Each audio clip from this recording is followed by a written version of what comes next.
السلام علیکم ورحمۃ اللہ وبرکاتہ۔ ہمارے چینل پہ آنے والوں کو انتہائی ادب سے خوش آمدید۔ آج میں جو آپ کو تعبیر بتانے لگا ہوں، تعبیر انتہائی ضروری ہے، غور سے سننا ہے آپ نے۔ کسی انسان نے خواب میں سیاہ رنگ کا گھوڑا دیکھا ہے، یعنی کالے کلر کا گھوڑا دیکھا، تو اس کی تعبیر کیا ہوگی؟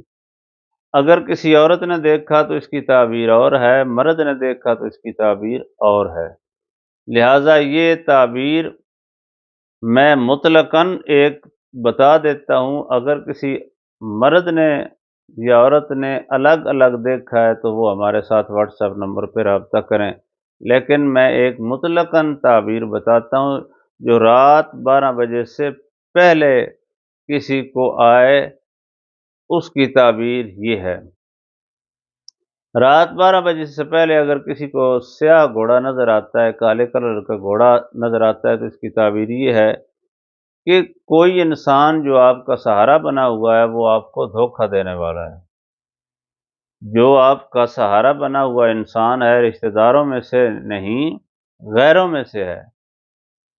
اگر کسی انسان نے سیاہ رنگ کا گھوڑا دیکھا خواب میں تو اس کی تعبیر یہ ہے کہ رشتہ داروں کے علاوہ کوئی آپ کا رشتہ دار ہے، خونی رشتوں کے علاوہ کوئی رشتہ دار ہے جس نے آپ کو سہارا دیا ہوا ہے، وہ آپ سے دغا کرنے والا ہے، جھوٹ بولنے والا ہے، فراڈ کرنے والا ہے، آپ کو چھوڑنے والا ہے۔ لہٰذا آپ اس کے سہارے کو پہلے ہی جو ہے چھوڑ دیں، یا اگر آپ اس کا سہارا لیے بغیر زندہ نہیں رہ سکتے، مثلاً گزارا نہیں ہو سکتا آپ کا، تو پھر برائے مہربانی آپ سب سے پہلے سورہ ناس جو ہے وہ 21 بار پڑھیں۔ اس کے بعد اگر ہماری تعبیر سن رہے ہیں تو پھر ہمارے ساتھ رابطہ کریں۔